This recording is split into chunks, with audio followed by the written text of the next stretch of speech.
एक राजा था, बहुत ही ज्यादा पावरफुल इंपैक्टफुल राजा था, बहुत प्रभावशाली राजा। उसकी जो सीमाएं थी उसके राज्य की बहुत दूर दूर तक फैली हुई थी। एक अच्छा खासा राज एक राजा ऑपरेट कर रहा था। उस राजा के राज्य में बहुत सारे योद्धा थे, एक से एक बढ़कर योद्धा। इतने सारे योद्धा उस राजा के राज्य में थे कि उस राजा के राज्य के आसपास के जितने भी राज्य थे वो उस अकेले राजा से खौफ खाते थे। राजा का एक बेटा था, यानी राजकुमार था। राजा का सपना था कि वो उस राजकुमार को सबसे बड़ा योद्धा बनाना चाहता था, कि वो राजकुमार एक बहुत बड़ा योद्धा बने आगे चल के। राजा ने क्या किया, अपने रिसोर्सेस लगाए, अपने जितने भी योद्धा थे उनको बुलाया, उसको जो डिफरेंट टेक्निक्स होती हैं युद्ध की वो सिखाना शुरू किया। बच्चा तलवारबाजी सीखने लगा, धीरे धीरे बच्चा तलवारबाजी में निपुण हो गया। बच्चा तीरंदाजी सीखने लगा, धीरे धीरे बच्चा तीरंदाजी में निपुण हो गया। ऐसे ही करते करते जितनी भी छोटी छोटी टेक्निक्स थी राजा ने धीरे धीरे अपने बच्चे को सिखाना शुरू कर दिया और वो सब में निपुण होता चला गया। एक टाइम ऐसा आया कि राजा को इतना कॉन्फिडेंस हो गया बच्चे पे कि राजा ने ये अनाउंस करवा दिया अपने पूरे राज्य में कि जो भी योद्धा मेरे बेटे से युद्ध करना चाहे उसको ललकारे, चुनौती दे। अगर वो उसके बेटे को हरा पाएगा तो वो राजा उसको मुंह मांगा इनाम देगा, जो मांगेगा राजा उसको दे देगा।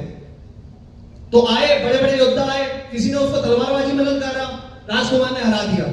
तीरंदाजी में ललकारा, राजकुमार ने उसको भी हरा दिया। एक तो और टेक्निक्स उसने सीखी हुई थी, उसमें ललकारा, राजकुमार ने उनको भी हरा दिया।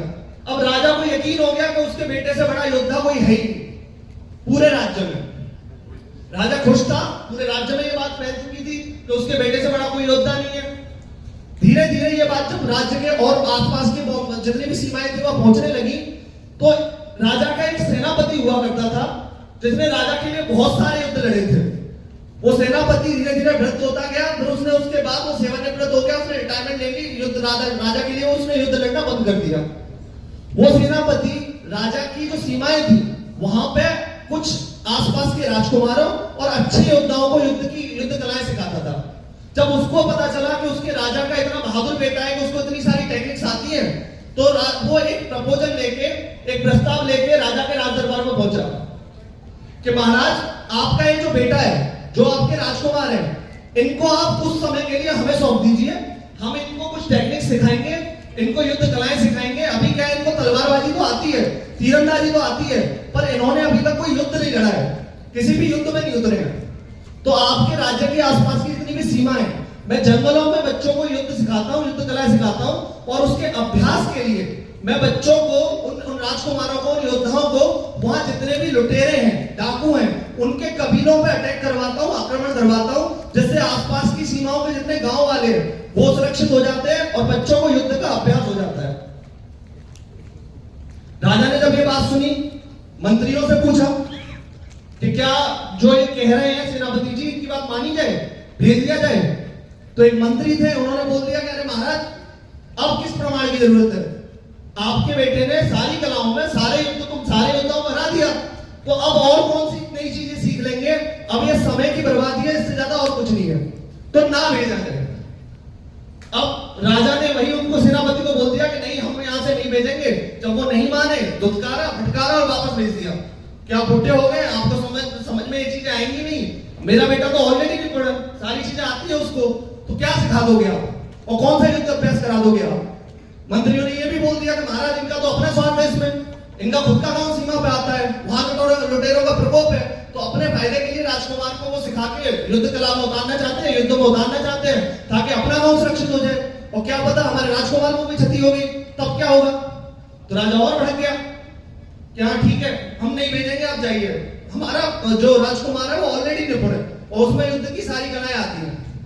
थोड़े दिनों बाद जब राजा खुद बूढ़े होते चले गए, उनको यकीन हो गया कि अब उनका जो पुत्र है वो राजा बनने के लिए पूरी तरीके से योग्य है। उन्होंने ये अनाउंस कर दिया कि हम अपने पुत्र को राजा बना रहे हैं। उनका राज्याभिषेक हुआ, राजा बना दिया गया। अब होता क्या है, समय पास होता गया, एक बार उनके ही पड़ोस का एक राज्य जो उतना ही स्ट्रॉन्ग था जितना इनका राज्य स्ट्रॉन्ग था, उनके मन में कुछ लालच आया, उन्होंने इनके राज्य पर आक्रमण कर दिया। जब इनके राज्य पे आक्रमण किया तो इनके जो पुत्र जो राजा थे वो अपनी सेना लेके उन पे आक्रमण करने, उनसे युद्ध करने चले गए। अब जैसे युद्ध करने गए और वहां से इतनी बड़ी सेना को आते हुए देखा तो इन्होंने जल्दबाजी में अपना कोई भी निर्णय, जब उन्होंने देखा कि इतनी बड़ी सेना इनकी सेना की तरफ आ रही है, कॉन्फिडेंस इनके अंदर पूरा था ही, मुझसे बड़ा योद्धा कोई है ही नहीं, मैंने इतने सारे लोगों को हराया है, ये सीधे अपना घोड़ा लेके निकल गए सबसे युद्ध करने के लिए। और इनकी पूरी की पूरी सेना पीछे रह गई, जितनी भी सेना थी। अब जब ये युद्ध करने के लिए निकले तो थे बड़े तीरंदाज थे, बड़े तलवारबाज थे, तो कुछ को मारा, कुछ को गिराया, लेकिन लाखों की सेना थी। एक अकेला आदमी कब तक युद्ध करता? राजा साहब पहले दिन बंदी हो गए, और जैसे ही पहले दिन बंदी हुए, उनका पूरा का पूरा राज्य हार गया। जब राजा बंदी हो गया तो राज्य में बचा कौन?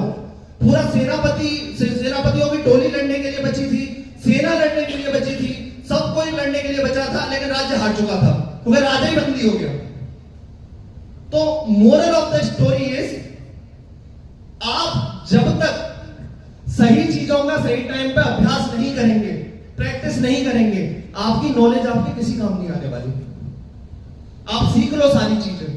आप ये जो मैंने आपको कहानी सुनाई है, इसमें जो राजा है वो आप पेरेंट्स हो, इसमें जो राजकुमार है ये आपके बच्चे हैं, और जो ये तलवारबाजी, तीरंदाजी, जितनी भी चीजें हैं, ये इनके स्कूल के सब्जेक्ट है।